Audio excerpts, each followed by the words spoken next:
จะสบายดีประธานในบทเรียนนี้เนาะพวกเราจะมาเรียนรู้เกี่ยวกับเทคนิคการจัดระเบียบข้อมูลตัวอักษรประเภทต่างๆในสไลด์แบบมืออาชีพซึ่งจุดประสงค์และคาดหมายของบทเรียนนี้ก็คือให้ประธานเห็นได้ปัญหาทั่วไปเนาะที่คนส่วนหลายกับเจ้าจัดระเบียบข้อมูลตัวอักษรอยู่ในสไลด์เนาะที่ว่าผิดพลาดเนาะสองคือประธานจะได้เรียนรู้เกี่ยวกับหลักการในการจัดระเบียบข้อมูลตัวอักษรสามก็คือพวกเราจะได้ฝึกฝนการจัดระเบียบข้อมูลตัวจริงเนาะโดยนำใช้เครื่องมือ S-Tool ของพวกเราในการจัดระเบียบข้อมูลตัวอักษรประเภทต่างๆเนาะให้มันเป็นระบบระเบียบสวยงามแบบมืออาชีพเจ้าเฮามาเริ่มกันเลยทวีเนาะพวกเรามาเบิ่งเนาะว่าปัญหาที่หลายๆคนมักจะเข้าใจผิดและก็เฮ็ดผิดพลาดในการจัดระเบียบข้อมูลในสไลด์เฮาเบิ่งตัวอย่างกันเนาะว่าสไลด์ของคนทั่วไปกับเจ้าถ้าว่าบ่ได้เรียนรู้ระเบียบหลักการจะเป็นคือใดเจ้าประธานลองสังเกตดูเนาะการจัดระเบียบข้อมูลแม่นจะจัดแบบเอาแต่เนื้อในมาจัดแบบเต็มหน้าเลยเนาะเจ้าบ่มีความสมดุลเนาะทางด้านขนาดของตัวอักษรนะเจ้าและก็ขอบอย่างต่างๆก็จะเห็นได้ว่าส่วนใหญ่ที่ประธานไปฝึกอบรมหรือว่าแม้กระทั่งบางเทื่อประธานอาจจะนำเสนอลักษณะข้อมูลแนวนี้เจ้าที่ว่าบ่ผ่านนะเจ้าจัดข้อมูลแบบนี้บ่ผ่านอันนี้แม่นสไลด์ตัวอย่างที่1เนาะวันนี้เฮาเบิ่งตัวอย่างตัวต่อมาประธานจะสังเกตเห็นเนาะข้อมูลในสไลด์นี่ก็แม่นจัดข้อมูลแบบ Copy จาก Microsoft Word เข้ามาใส่แบบเต็มหน้าจอเลยนะเจ้าแนวนี้บ่ได้นะเจ้าจัดข้อมูลอันนี้บ่ได้วันนี้เฮาเบิ่งตัวอย่างตัวต่อมาเนาะต้องสังเกตเนาะข้อมูลนี่แม่นเต็มหน้าจอเลยเนาะประธานเต็มหน้าจอเลยเต็มหน้าจอสไลด์เลยนะเจ้าข้อมูลจัดบ่เป็นระบบระเบียบเนาะอันนี้ก็จนเต็มข้อฝั่งนี้เลยฝั่งขวามือเลยนะเจ้าสังเกตได้ว่าการจัดแนวนี้นี่บ่ผ่านนะประธานอันนี้แสดงให้ประธานเห็นเบิ่งบางตัวอย่างเนาะให้เห็นว่าการจัดข้อมูลนี่ถ้าว่าเฮาบ่เรียนรู้ระเบียบหลักการนี่เฮาก็จะเข้าใจว่ามันถูกต้องแล้วใช่ไหมเจ้าแล้วเบิ่งตัวอย่างตัวนี้เนาะประธานการจัดข้อมูลนะเจ้าอันนี้บ่ได้นะเจ้าและนี่ก็เป็นบางตัวอย่างเนาะเพื่อให้ประธานเห็นได้ว่าคนส่วนหลายนี่ก็เจ้าบ่เข้าใจระเบียบหลักการนะก็เจ้าก็จะจัดตามอำเภอใจของเจ้าและคิดว่ามันถูกต้องแล้ววันนี้เฮาได้รู้ปัญหาของคนทั่วไปแล้วเนาะประธานวันนี้เฮามาเบิ่งว่าหลักการของการจัดข้อมูลนี่มันมีคือใดเจ้าเฮามาเบิ่งกันเลยนะเจ้าวันนี้เฮามาเบิ่งเนาะว่าหลักการการจัดระเบียบข้อมูลที่ถูกต้องเนาะแม่นเฮาจะต้องเฮ็ดจังได๋มีอยู่3ประเด็นหลักอันที่1และแม่นเฮาจะเบิ่งอยู่ในขนาดของตัวหนังสือนะเจ้าขนาดฟอนต์ตัวหนังสือที่เฮาใช้แสดงออกอยู่ในสไลด์นะเจ้าก็คือหลักการผมบอกว่าเขาจะต้องกำหนดอัตราส่วนขนาดตัวหนังสือให้เหมาะสมเพื่อจำแนกหัวข้อใหญ่หัวข้อย่อยและก็เนื้อในนะเจ้าแล้ววันนี้เขาเบิ่งเนาะมันจะมีอัตราส่วนที่ประธานสามารถเอาไปใช้อ้างอิงได้เนาะเจ้าก็คือมันจะมีหัวข้อใหญ่หัวข้อย่อยซึ่งเขาจะเอาหัวข้อเนื้อในตัวน้อยสุดเนี่ยเนาะเจ้าเอาเป็นตัวหลักนะคือโดยปกติทั่วไปแล้วเนาะถ้าว่าเป็นไส้เป็นฟอนต์บุญโฮมนะเจ้าพวกเขาแนะนำให้จะอยู่ในระหว่างฟอนต์20 พอยต์เนาะหรือว่า22 พอยต์ถ้าสมมุติว่าประธานเอาเลือกตัวฟอนต์น้อยสุดเนาะก็คือภาคส่วนของเนื้อในนี่เนาะแม่น20 พอยต์แล้วถ้าว่าหัวข้อใหญ่นี่ก็ต้องแม่นเอา20คูณ 2.5 เทื่อนะเจ้าก็จะได้เป็นขนาดตัวอักษรของหัวข้อใหญ่ที่เราจะต้องแสดงอยู่สไลด์ประมาณ50 พอยต์นะเจ้าและถ้าเป็นหัวข้อย่อยเนาะก็แม่นเอาขนาดเนื้อในเนาะ20 พอยต์นี้มาคูณให้ 1.5 เท่าก็จะได้อยู่ที่30 พอยต์นะเจ้าก็คือพอจะได้ค่าตัวนี้เนาะแต่ถ้าสมมุติเขาเอาขนาด22ดิหัวข้อใหญ่ก็จะต้องคูณ 2.5 เนาะก็จะเป็น55เนาะหัวข้อย่อยก็เป็น22เนาะคูณ 1.5 ก็เป็น33 พอยต์นะเจ้าอันนี้ก็จะเป็นการหลักการพื้นฐานในการคิดไล่ว่าเราจะต้องใส่อัตราส่วนของหัวข้อใหญ่ย่อยแล้วก็เนื้อในคือได้นะเจ้า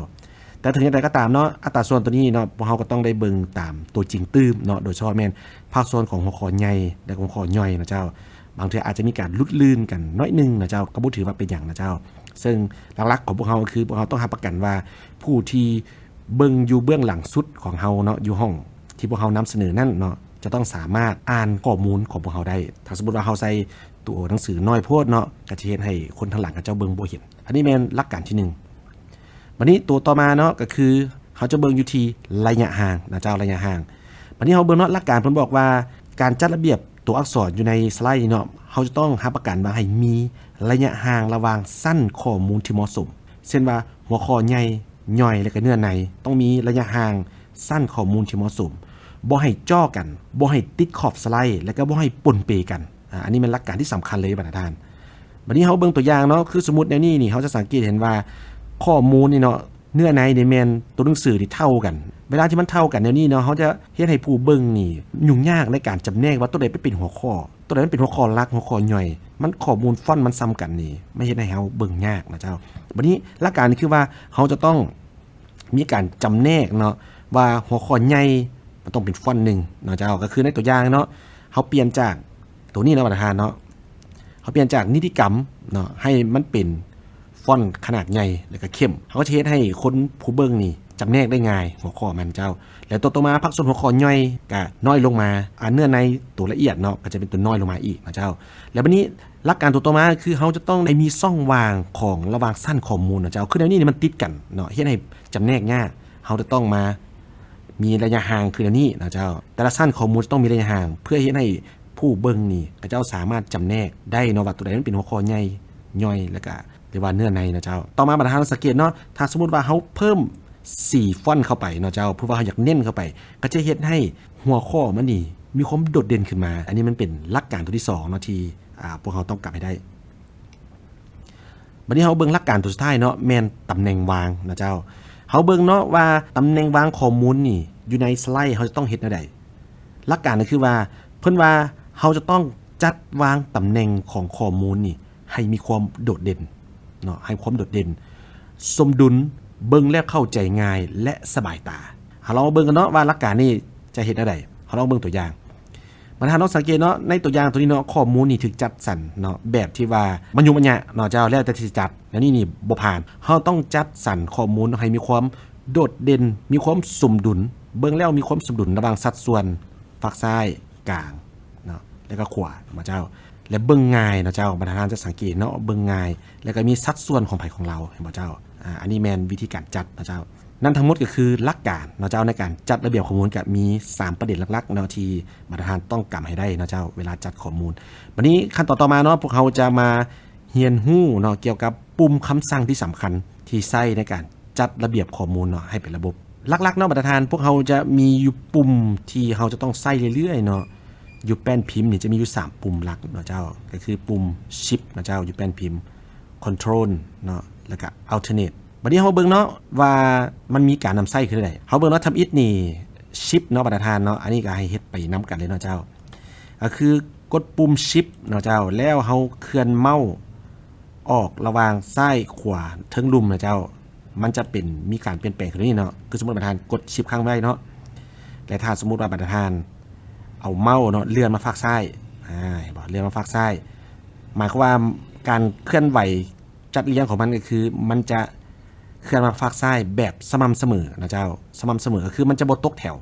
ถ้าไปฝั่งขวามือก็จะบ่ตกแถวถ้าสมมุติเอาขึ้นเทิงเนาะมันก็จะบ่ตกนะเจ้าวันนี้ถ้าสมมุติว่าบรรทัดบ่ได้กดชิปค้างไว้เนาะเจ้ามันจะเคลื่อนไหวแบบอิสระเห็นบ่เจ้าเคลื่อนไหวแบบอิสระนะเจ้ามันจะบ่มีตัวอย่างคือบังคับมันไว้คือสมมุติว่าบรรทัดกดชิปค้างไว้มาฝั่งขวามือเห็นบ่เจ้าฝั่งซ้ายขึ้นเทิงลงลุ่มนะเจ้ามันจะซื่อนะเจ้าอันนี้มันเป็นกรณีของประเภทข้อมูลนะเจ้าต่อมาเนาะให้บรรทัดกดใส่รูปตัวนี้นะเจ้าสมมุติว่าเฮากดชิปนะเจ้าชิปค้างไว้แล้วเฮาเอาเมาส์เลื่อนมาฝั่งขวานะเจ้ามันจะเคลื่อนย้ายเนาะมันจะเคลื่อนย้ายแบบสม่ำเสมอนะเจ้าบ่ตกแถวขึ้นเทิงก็เช่นเดียวกันเนาะขึ้นเทิงก็เช่นเดียวกันถ้าสมมุติว่าเฮาบ่กดชิปค้างไว้นะบรรทัดเนาะการจัดมันจะยุ่งยากนะเจ้ายังยุ่งยากเพราะว่าเขาต้องได้คุมมันดีๆคุมเมาส์ดีๆเนาะบ่ซั่นนี่มันสิบ่เพียงกันนี่เจ้ามันจะตกออกแล้วของไผของเราเจ้าแล้วต่อมาเนาะสมมุติว่าบรรทัดกดใส่ปุ่มใดปุ่มหนึ่งอยู่นี่เนาะเจ้าอยู่ของรูปเชฟนี้สมมุติว่ากดอยู่ปุ่มตัวนี้ตัวสี่เหลี่ยมทางเทิงนี้ถ้าสมมุติเฮาว่าบ่กดปุ่มเชฟเนาะเจ้ามัน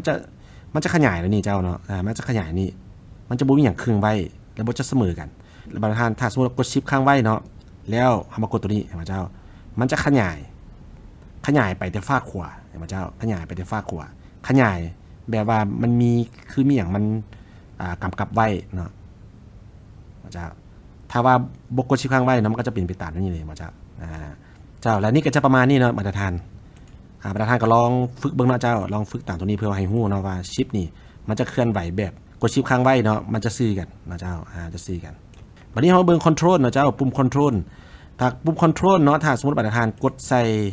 ข้อความตัวนี้เนาะแล้วกด control แล้วเอาเมาส์คลิกออกมาเนาะเจ้ามันจะเป็นการ copy มันจะเป็นการ copy ออกมาเห็นบ่เจ้าcopy ออกมาสมมุติข้าพเจ้าแบ็คขึ้นเนาะกด control เนาะค้างไว้แล้วเอาเมาส์มาคลิกใส่ประธานจะสังเกตเห็นว่าอยู่เมาส์ของเฮาเนาะมันจะมีเครื่องหมายบวกก็คือมันจะมีคำสั่งบอกว่าแม่นการ copy ออกมาเนาะ photocopy ออกมาอันนี้เห็นบ่เจ้าจะ copy ออกมาตัวนี้ก็เช่นเดียวกันคอนโทรลค้างไว้เนาะแล้วมันจะเป็นการ copy เห็นบ่เจ้าปกติเนี่ยเฮาจะต้องกดอย่างนี้เนาะคลิกขวาแล้ว copy แล้วมาคลิกขวาอีกนะเจ้าแล้วมา paste นะเจ้ามันจะเสียเวลาหลายขั้นตอนก็คือเขาจะกดถ้าสมมติว่าต้องการ copy ก็แม่นให้กด control เนาะอยู่เป็นพิมพ์ค้างไว้แล้วก็เคลื่อนไปใส่ก็ได้นะเจ้าเคลื่อนไปใส่ก็ได้นะเจ้าและนี่เฉพาะ control เนาะมาตรฐาน control กับเมาส์เนาะเคลื่อนไปเคลื่อนมาเคลื่อนไหวไปตามทิศทางใดหนึ่งนะเจ้ามันจะเป็นการ copy นะเจ้าความหมายของมันวันนี้เฮาเบิ่ง alternate นะเจ้าปุ่ม alternate เวลาที่ประธานกดข้อความธรรมดาเนาะประธานสังเกตเห็นเนาะมันจะมีปุ่มคล้ายๆคือสัญลักษณ์แสดงถึงระยะห่างเนาะประธานสังเกตเนาะไอ้บอกมันจะแสดงระยะห่างระหว่าง text นี้เนาะกับตัวอื่นๆที่มันไปอยู่ใกล้มาเจ้ามันจะแสดงระยะห่างแต่ว่าในกรณีที่ว่าเฮากด alternate ค้างไว้เนาะประธานมันจะ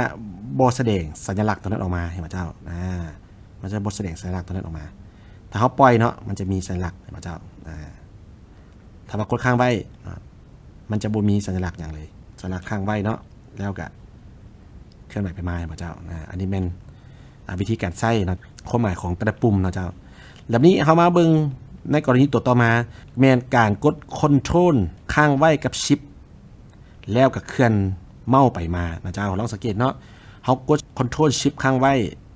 แล้วมากดใส่สมมุติเฮากดใส่ข้อความจะสังเกตเห็นว่ามันจะมีเครื่องหมายบวกก็คือมันจะเป็นการ copy นะเจ้าสมมุติว่าเฮาเลื่อนลงมาลุ่มก็คือมันจะเป็นการ copy เนาะลงมาทางลุ่มแล้วการ copy ตัวนี้เนาะก็คือความหมายของ shift แม่นมันจะควบคุมการย้ายของเฮาไว้นะเจ้าบ่ให้มันออกแถวนะเจ้าบ่ให้ออกแถวในกรณีที่เฮากดแต่ control อย่างเดียวนะท่านเนาะกับกด control คันเดียวนี้มันจะเป็นการ copy ออกมาเนาะโดยที่ว่ามันวางแบบอิสระนะประธานเนาะสังเกตเนาะอิสระแต่ถ้าเฮากด shift ค้างไว้นะเจ้ามันจะคึงแถวให้เฮาสมมุติว่าวางเนาะสมมุติว่าตอนนี้ control อยู่ในนี้และข้าพเจ้ากด shift ค้างไว้นะเจ้ามันจะดึงเข้ามาหาแถวมันนะเจ้ามันจะมีเส้นที่ควบคุมเพื่อบ่ให้มันออกแถวและนี่ก็คือเทคนิคเคล็ดลับของการจัดระเบียบข้อมูลให้เป็นระบบแถวเดียวกันนะเจ้าคือสมมติว่าตัวนี้เนาะข้าพเจ้ามีข้อมูลตัวนี้แล้วเฮาอยาก copy ให้มันเพียงกันก็คือให้เฮากด control กับ shift ค้างไว้แล้วก็เคลื่อนเมาส์มาทางขวานะเจ้าเขาจะสังเกตเนาะมันจะมีเส้นเนาะเทียบกันเนาะว่ามันเพียงกันนะเจ้าแล้วเฮาก็ปล่อยนะเจ้าแค่นี้เองนะเจ้าแค่นี้เองและในกรณีที่ว่ามันเป็นรูปเชฟเนาะหรือว่าเป็นรูปทรงนี่นะเจ้าสมมุติว่าประธานกด control shift ค้างไว้เนาะกดใส่นี้เนาะแล้วกด control shift ค้างไว้แล้วเฮาเลื่อนเมาส์ออกมานะเจ้าเลื่อนเมาส์ออกมาเห็นบ่เจ้ามันจะเป็นการ copy เนาะในตำแหน่งที่ว่ามันเพียงกันเห็นบ่เจ้าลวงนอนเห็นบ่เจ้ามันจะมีเส้นกดใส่เนาะมันจะมีเส้นลากเส้นลากกับตัวนี้นะเจ้าจะมีเส้นลากครับเจ้า control shift ค้างไว้นี่เป็นการ copy เนาะเพื่อว่าเฮาบ่จำเป็นจะต้องแบบว่ามาเสียเวลาในการเฮ็ดให้มันเพียงกันนะเจ้าคือสมมุติว่าในกรณีข้าพเจ้าลืมออกเนาะเฮากดได้ control ล่าเนาะใส่รูปตัวนี้เฮาจะสังเกตเห็นว่าถ้ามือเฮาเมาส์จับเมาส์นี่บ่เที่ยงนี่มันจะผิดเดียงกันทันทีนะเจ้ามันจะผิดเดียงกันดังนั้นเฮาต้องกด shiftแล้วมันจะดึงให้มาเพียงกันเห็นไหมเจ้าอันนี้เป็นเคล็ดลับเนาะมาตรฐานตัวนี้ก็เช่นเดียวกัน Control Shift ค้างไว้เป็นการ Copy เพียงกัน Control Shift ค้างไว้อยู่ทั้งถึงเห็นบ่เจ้าและปุ่มคำสั่งนี่มันจะใส่หลายขนาดเนาะมาตรฐานเนาะในเวลาที่พวกเขาเฮ็ดสไลด์ตัวจริงนะเจ้าขอให้มาตรฐานค่อยๆฝึกเนาะแล้วก็จื้อคำสั่งตัวนี้นะเจ้าวันนี้ตัวต่อมาเนาะก็จะเป็นคีย์ลัดต่างๆเนาะที่ว่ามาตรฐานถ้าสมมุติว่าเราเคยใช้ Microsoft Word นะเจ้ามันก็จะมาตรฐานก็จะได้ลึ่งเคยเนาะกับปุ่มคำสั่งเหล่านี้เนาะก็คือมันจะมี Control C กับแม่นความหมายคือ Copy Ctrl B แม่นวางนะเจ้า Ctrl D แม่น copy แล้วก็วาง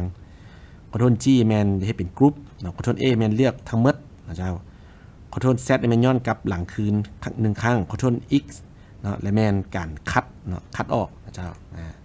แล้วตัวนี้มาตรฐานก็พยายามจื้อเนาะเพราะว่าถ้าเราใส่คีย์ลัดมันก็จะเฮ็ดให้การสร้างสไลด์ของเฮานี่ไวขึ้นแล้วตัวต่อมาก็เช่นเดียวกันเนาะ Ctrl Z บันทึก Ctrl B เฮ็ดตัวหนังสือเข้ม Ctrl E ข้อมูลจัดข้อมูลอยู่เครื่องกลาง Ctrl M เนาะเพิ่มสไลด์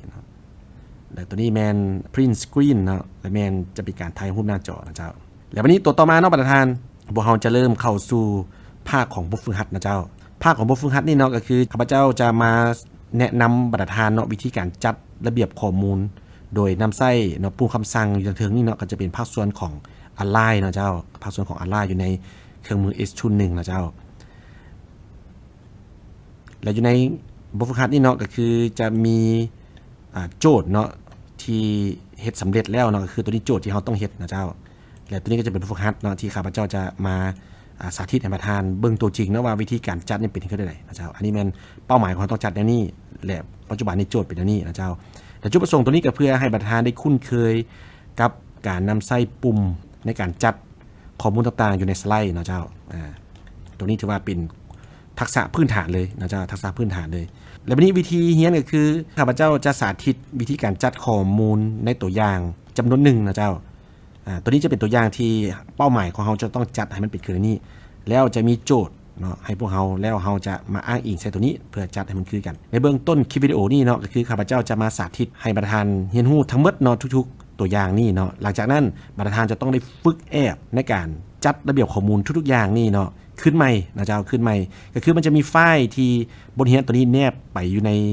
คลิปวิดีโอในการสอนเนาะแล้วประธานก็เอามาฝึกแอบไปหลายเทื่อเนาะแข่งกับตัวเองเนาะฝึกจากที่เบื้องต้นอาจจะยังซ่าๆอยู่เนาะเพราะว่าพวกเราบ่ทันคุ้นเคยในการนำใช้เครื่องมือเทื่อแต่ว่าเวลาประธานคุ้นเคยแล้วเนาะประธานจะเข้าใจวิธีการหลักการแล้วก็มันจะไวขึ้นเนาะไวขึ้นนะเจ้าวันนี้เฮามาเริ่มกันเลยเนาะเจ้าวันนี้ในตัวอย่างทวิตเนาะก็คือพวกเราจะได้มีการ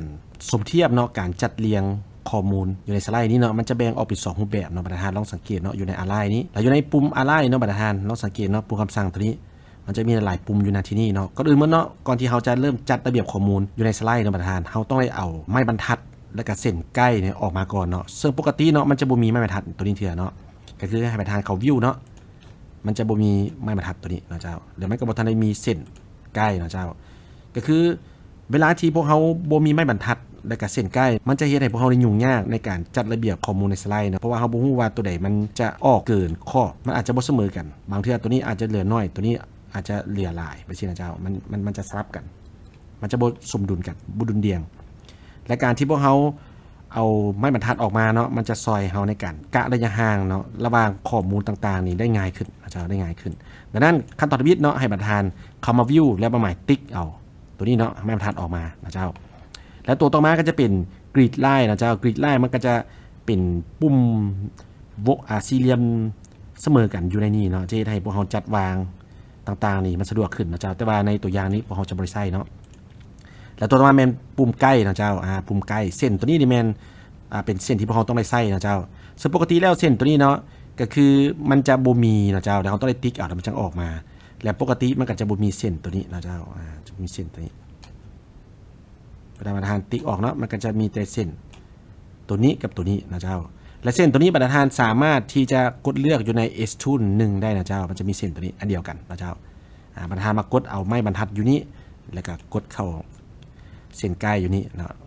แล้วนี่มาสังเกตเนาะอยู่ในเส้นใกล้ตัวนี้เวลาประธานเอาเมาส์มากดใส่เนาะเขาจะเห็นตำแหน่งมันเป็นเขียนอยู่0นะเจ้า 0.00 หมายถึงว่าตำแหน่งตัวนี้แม่นระหว่างกลางเนาะมันอยู่ระหว่างกลางดวงตั้งตัวนี้จะเป็นระหว่างกลางดวงนอนนะเจ้า0วันนี้พวกเขาจะสร้างเส้นตัวนี้ออกมาเนาะก็คือเขาจะแอดเส้น vertical guide vertical guide คือเส้นดวงตั้งนะเจ้ากดออกมาเนาะเราจะมาปรับอยู่บนนี้วันนี้การจัดวางขอบตัวนี้เนาะก็คือว่าบรรทัดเนาะว่าจะจัดอยู่ตัวใดแต่ว่าจัดเดี๋ยวเราต้องให้มันสม่ำเสมอกันเนาะทางซ้ายขวาเนาะทางเทิงทางลุ่มนะเจ้าแต่ว่าขนาดที่ข้าพเจ้ามักไส้เนาะก็จะเป็นอยู่ที่33นะเจ้า6.33 ตัวนี้ก็เส้นเดียวกันแอดมาอีกเนาะเส้นหนึ่งเราก็ลากมา33แล้ววันนี้ตัวต่อมาก็จะเป็น กดเส้นตัวนอนนี่เนาะคลิกขวาเนาะเขาก็จะแอดเส้นตัวนี้เนาะเป็น horizontal guide นะเจ้าจะออกมาแล้วก็มาปรับตัวนี้ให้เป็น33เหมือนกันนะเจ้าเบิ่งตัวจุดสุดท้ายมันเนาะ33นะเจ้าการที่เราตั้งขอบนี้มันจะซอยเขาหลายในการจัดข้อมูลว่าพวกเขานี่บ่ให้มันเกินออกจากตัวนี้นะเจ้าบ่ให้มันเกินออกตัวนี้ตามตัวอย่างที่ข้าพเจ้าได้ให้ประธานเบิ่งเนาะก็คือกระเจ้าบ่มีเส้นตัวนี้กำหนดไว้เนาะก็เลยเฮ็ดให้การจัดข้อมูลบางเทื่อก็เกินไปน้อยนึงบางทีก็ถือว่าบ่ผ่านนะเจ้าบ่ผ่านบ่ผ่านเขาจะต้องให้บ่ให้มันเกินออกจากขอบตัวนี้นะเจ้าซึ่งเส้นตัวนี้ประธานสามารถปรับได้เนาะตามจุดประสงค์ของประธานแต่ว่าในตัวอย่างเนี่ยข้าพเจ้าจะปรับให้มันอยู่ที่33นะเจ้าตัว33และเส้นตัวนี้จะแสดงออกเฉพาะเวลาที่ประธานออกแบบเท่านั้นเนาะเวลาที่พวกเขาแสดงหน้าจอเต็มเนาะมันจะบ่มีเส้นตัวนี้นะเจ้ามันจะซอยเฮาในการออกแบบที่ซื่อนะเจ้าเส้นตัวนี้บัดนี้หลังจากที่เฮาได้เอาไม้บรรทัดแสดงออกมาแล้วเนาะแล้วก็มีเส้นใกล้ตัวนี้เนาะออกมาแล้วเฮาก็เริ่มในการจัดระเบียบข้อมูลนะเจ้าก็คือการจัดระเบียบข้อมูลมันอยู่ในสไลด์บรรทัดมันจะแบ่งออกเป็น2รูปแบบก็คือการจัดข้อมูลที่เทียบใส่สไลด์กับการจัดข้อมูลที่เทียบกับอ็อบเจกต์ระหว่างกันระหว่างอ็อบเจกต์ด้วยกันสมมุติว่าสไลด์ในบรรทัดให้สังเกตว่าคำว่าสไลด์นี่หมายถึงขอบเขตแต่นี้หานี่นะเจ้าขอบเขตหาตัวนี้ตัวที่มันแสดงออกนี่เอิ้นว่าสไลด์นะเจ้าเวลาที่เฮาแสดงออกเนาะมันก็จะเอิ้นสไลด์นะเจ้าแต่ว่าเนื้อที่การออกแบบสไลด์บรรทัดสำหรับการออกแบบแล้วมันบ่ได้มีแต่ตัวนี้นะเจ้ามันบ่ได้มีแต่ตัวนี้มันยังมีเนื้อที่อื่นๆที่มันอยู่ออกนอกตัวนี้ก็เอิ้นว่าเนื้อที่การออกแบบสไลด์คือกันนะเจ้าต่างแต่ว่ามันบ่แสดงออกซื่อๆนะเจ้าแล้วนี้ความหมายของเวลาที่บรรทัดกดใส่object อันนี้คือ object ใดหนึ่งที่เอิ้น object นะเจ้าแต่ละข้อมูลเนี่ยเอิ้น object ถ้าว่าบรรทัดกด object อันนึงนะเจ้ากด object อันนึง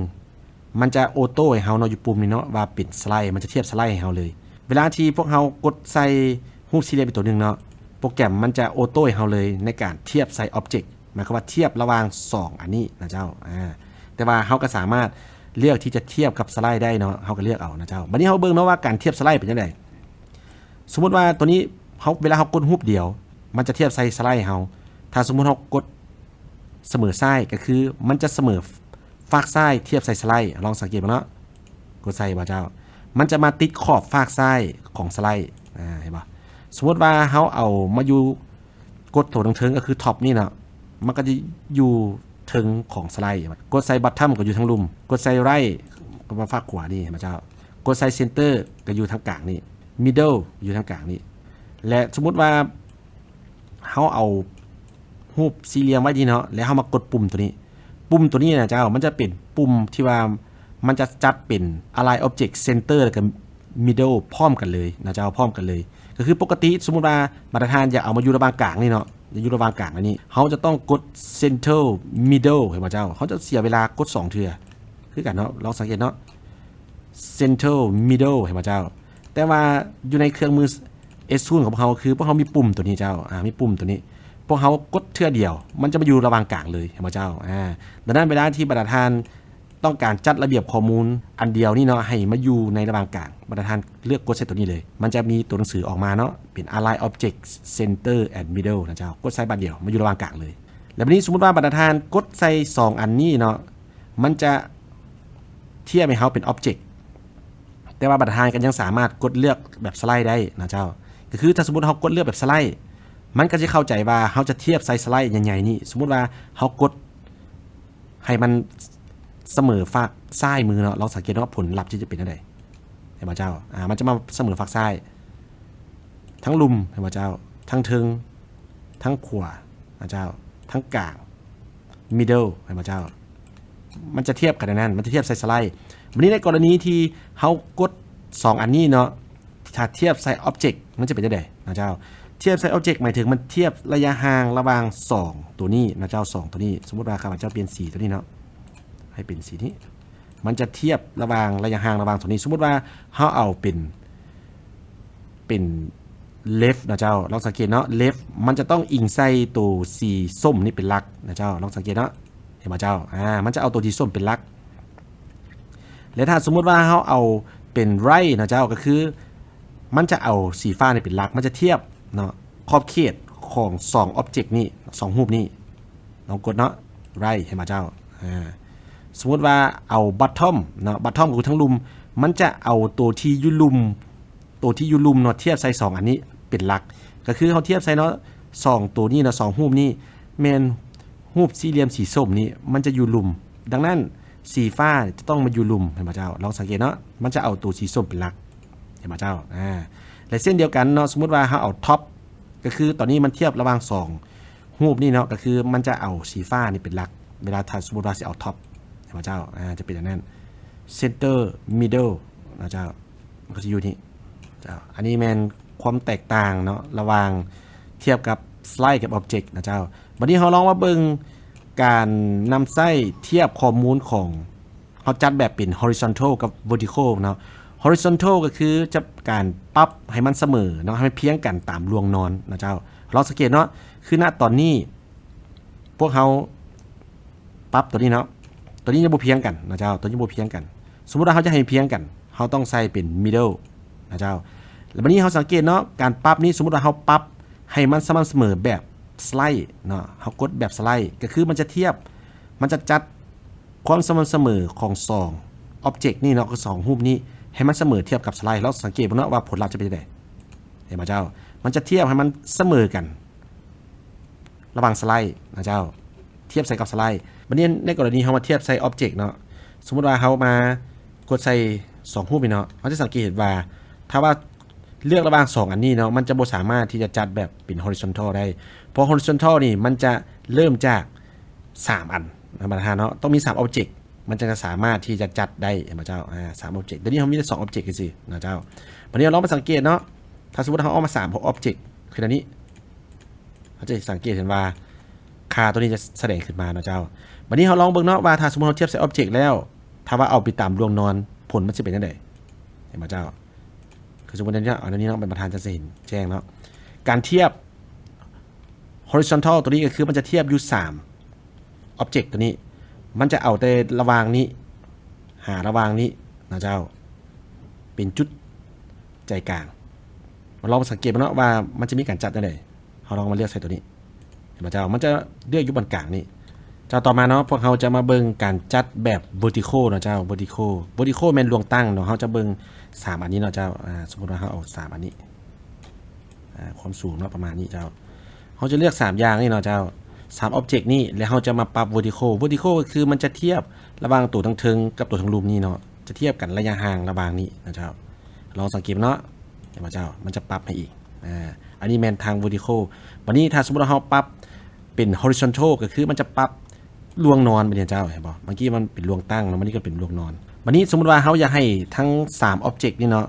3รูปสี่เหลี่ยมนี้ให้มันอยู่ทั้งถึงเพียงกันเนาะกดใส่ตัวนี้เห็นบ่เจ้าทางซ้ายเห็นบ่เจ้ามันจะมารวมกันสมมุติว่าทางขวานะเจ้ามันก็จะมาเพียงกันตัวนี้หมายความว่ามันจะเทียบระยะห่างระหว่าง3ตัวนี้เท่านั้นวันนี้เรามาเปลี่ยนมาเป็นสไลด์เนาะเจ้ามาเบิ่งสไลด์เนาะมันก็คือมันจะเอามาสมมุติเราเลือกภาคซ้ายมันก็จะมาอยู่ภาคซ้ายพร้อมเดียวกันมาเลยเห็นบ่เจ้าสมมุติว่าอยู่ทางเทิงมันก็อยู่ทางเทิงนะเจ้าอันนี้มันสไลด์นะเจ้าเช่นเดียวกันสมมุติว่าบอททอมนะเจ้าขวามืออันนี้มันเป็นความแตกต่างเนาะระหว่างสไลด์กับออบเจกต์นะเจ้าตัวนี้พวกเราต้องกลับให้ได้นะประธานวันนี้ตัวต่อมาเนาะลองสังเกตเนาะสมมุติข้าพเจ้าเลือกทั้ง4อย่างเนาะสมมุติว่าเราจะปรับให้มันสมดุลเนาะสมมุติเอาตัวนี้ออกเนาะปรับสมดุลระหว่างเป็นสไลด์เนาะให้มันเพียงกันเนาะสมดุลกันระหว่างสไลด์เนี่ยลองสังเกตเนาะกด C อันนี้แล้วนะมากดตัว horizontal ลองมึงเนาะผลลัพธ์จะเป็นยังไงเห็นไหมเจ้าวันนี้จะให้มันเพียงกันก็กด top เห็นไหมเจ้าแล้วก็ดึงลงมาเห็นไหมเจ้าอันนี้แบบที่1แบบที่2เนาะสมมุติว่าบรรทัดฐานตัวนี้เนาะเราจัดเรียงกันแล้ววันนี้เขาอยากให้เป็นแบบ object นะเจ้า object ก็คือจะให้มันเพียงเทียบกันเนาะตัวที่สูงสุดสมมุติว่าเราเอา object ตัวนี้เวลาเราเลือก object ตัวนี้เนาะสมมุติว่าเอา top นี่มันจะมาอยู่เพียงกับตัว text 3นี้นะเจ้าเพราะว่ามันอยู่สูงกว่าหมู่ลองสังเกตดูเนาะเห็นป่ะเจ้ามันจะเทียบใส่ตัวนี้สมมุติว่าเราจะเอามาอยู่ลงลุ่มเนาะกด bottom นี้มันก็จะมาเทียบใส่ text 2เห็นป่ะเจ้ามันจะเพียงกันอยู่นี่แล้วก็สามารถกด shift เนาะแล้วก็ลากขึ้นมาเห็นป่ะเจ้ามันจะเพียงกันถ้าสมมุติว่าบรรทัดบอกกด shift เนาะมันก็อาจจะมันจะเป็นอันนี้ได้เห็นป่ะเจ้ามันจะเป็นอันนี้เห็นป่ะเจ้าดังนั้นวิธีการง่ายเนาะที่ว่าให้มันเพียงกันเนาะแม่นกด shiftให้มาเจ้าตัวนี้เป็นตัวอย่างบุฟฮัตตัวทิบิตเนาะวันนี้เราลองเบิ่งตัวอย่างตัวต่อมาเนาะผลลัพธ์ของเราต้องการอยากให้ได้มันจะเป็นอันนี้พวกเราจะมีวิธีการจัด แบบทางสไลด์แล้วก็แบบออบเจกต์นะเจ้าลองสังเกตเนาะในกรณีตัวอย่างตัวที่1ก็คือพวกเขาจะมีการจัดออบเจกต์ทั้งหมดนี่นะเจ้าในรูปแบบสไลด์นะเจ้าโดยใช้คำสั่ง align object center and middle ก็คือจะเป็นคำสั่งของตัวนี้นะเจ้าลองสังเกตบ้างเนาะถ้าสมมุติว่าเขาเลือกเอา object ทั้งหมดนี้แล้วมาเลือกให้มันจัดความสมดุลเนาะก็คือให้มันอยู่ระหว่างกลางของสไลด์เขาต้องมาเลือกตัวสไลด์นี้ตามโจทย์ของตัวอย่างนี้เนาะแล้วมากดตัวนี้เจ้า align object center and middle ลองสังเกตนะว่าผลลัพธ์จะเป็นยังไงสมมติว่าอยู่สไลด์เลือกสไลด์มันจะอยู่ระหว่างกลางเห็นไหมเจ้าเห็นไหมมันจะอยู่ระหว่างกลางวันนี้เราลองมาเบิ่งตัวอย่างตัวที่2ก็คือเขาจะจัด object ทั้งหมดนี้ให้มาอยู่ในรูปแบบของ object แต่ว่าใส่ปุ่มคำสั่งของ align object center and middle ก็เป็นปุ่มตัวนี้ลองสังเกตเนาะตอนนี้เขาจะให้มันจัดเรียงโดยเทียบกับ object ด้วยกันลองสังเกตตัวนี้เนาะแล้วเอามากดใส่ตัวนี้ลองเบิ่งเนาะผลลัพธ์จะเป็นยังไงเจ้าผลลัพธ์จะเป็นอย่างนี้ก็คือมันจะเลือกจุดสมดุลระหว่างกลางซึ่งเทียบฐานเอาตัวนี้เทียบกับตัวนี้เทียบกันนะเจ้าลองสังเกตเนาะเห็นบ่มันจะเทียบกันอย่างนี้ซึ่งจะบ่คือกับตัวนี้ก็คือมันจะเอากลางสไลด์เป็นตัวเทียบตัวนี้ object นี่จัดแบบ object นี่ก็คือมันจะเอาตำแหน่งของบรรดา object นี่ในขอบเขตที่ว่ามันอยู่นี่เป็นตัวเทียบอันนี้แมนเพื่อแสดงให้ประธานเห็นได้ความแตกต่างเนาะอันนี้ประธานก็ลองฝึกบ้างนะเจ้าเพื่อได้เห็นความแตกต่างตื่มบัดนี้เขามาเบิ่งตัวต่อมาเจ้าตัวต่อมาเนาะอันนี้เป็นคาดหมายที่เราจะจัดให้มันได้คือนี่นะวันนี้เราลองเบิ่งเนาะก็คือโจทย์ทบิตก็คือให้ประธานกดเรียงพวกนี้นะเจ้าด้วยการใช้คำสั่งของ align left นะเจ้า align left เป็นตัวนี้นะเจ้า align left ก็คือให้ประธานกดเนาะคลิก control เนาะอยู่แป้นพิมพ์เจ้าแล้วกดปุ่ม align left เราสังเกตเนาะผลลัพธ์จะเป็นยังไงก็คือมันจะเสมอเพียงกันเนาะอยู่ฝากซ้ายนะเจ้าวันนี้เราสังเกตเนาะยูโจของเขาคือเรียกกันเสมอฝักซ้ายแล้วแต่ว่าระยะห่างระหว่างแต่ละตำแหน่งนี่ต้องเสมอกัน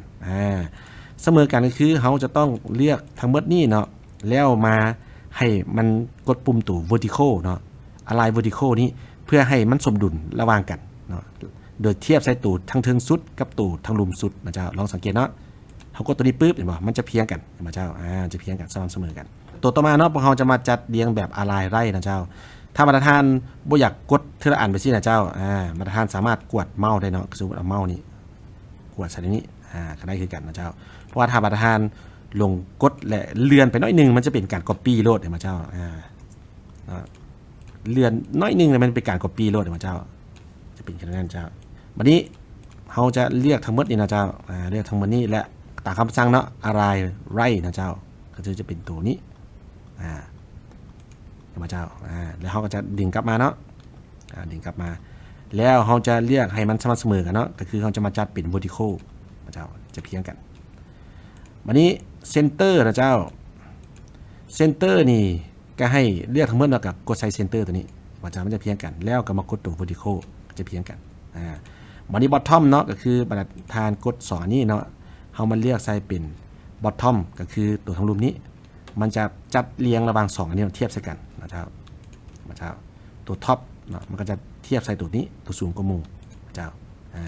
ตัวนี้เพื่อให้ประธานลึ่งเคยในการใส่คำสั่งของ align นะเจ้าขอให้ประธานเฮ็ดตามโจทย์ตัวนี้เนาะเจ้ามันมีโจทย์ตัวนี้มันผลลัพธ์ที่เขาต้องเฮ็ดได้แต่ตัวนี้มันโจทย์ของประธานเนาะเอาไปฝึกหลายๆเทื่อเนาะบัดนี้มาเบิ่งตัวต่อมาเนาะเจ้าตัวต่อมาจะเป็นอย่างนี้เนาะผลลัพธ์ของมันก็คือมีการจัดเรียงเนาะทั้งหมดนี้เนาะให้มันสมดุลกันนะเจ้าระหว่าง3อย่างนี้กดเลยเนาะตัวนี้เขามาเลือกตัวไหนได้เนาะ central เนาะแล้วก็ vertical ตัวนี้คือกันเนาะ central vertical นะเจ้าตัวนี้คือกัน central vertical นะเจ้าสังเกตตัวต่อมาเนาะมาตรฐานสังเกตว่าพวกตำแหน่งตัวนี้มันยังบ่เพียงกันเนาะลองเบิ่งเนาะลากเส้นตัวนี้ลงมาเนาะมาเจ้าจะสังเกตเนาะบ่เพียงกันเนาะเจ้ายังบ่เพียงกันถือว่ายังบ่ได้เนาะเจ้าก็คือวิธีการก็คือพวกเขาจะให้มันเพียงกันก่อนเนาะเจ้าเพียงกันปรับตัวนี้เนาะให้เป็นท็อปตัวนี้เขาจะท็อปเป็นอ็อบเจกต์นะเจ้าถ้าเขาท็อปเป็นสไลด์เนาะมันจะมาอยู่ถึงนี่นะเจ้าเขาจะเป็นท็อปเป็นอ็อบเจกต์นะเพื่อให้มันเพียงกันเรียกอ็อบเจกต์ท็อปนะเจ้าแล้วนี่สังเกตเนาะตัวอย่างของเขาคือมันต้องจัดให้สมดุลกันระหว่างกลางก็คือมันจะเทียบกับสไลด์นะเจ้าเทียบทั้ง3 object นี้อยู่ในสไลด์ สไลด์เนาะก็คือเป็น horizontal นะมันจัดความสมดุลตัวนี้ก็เช่นเดียวกันเนาะเจ้า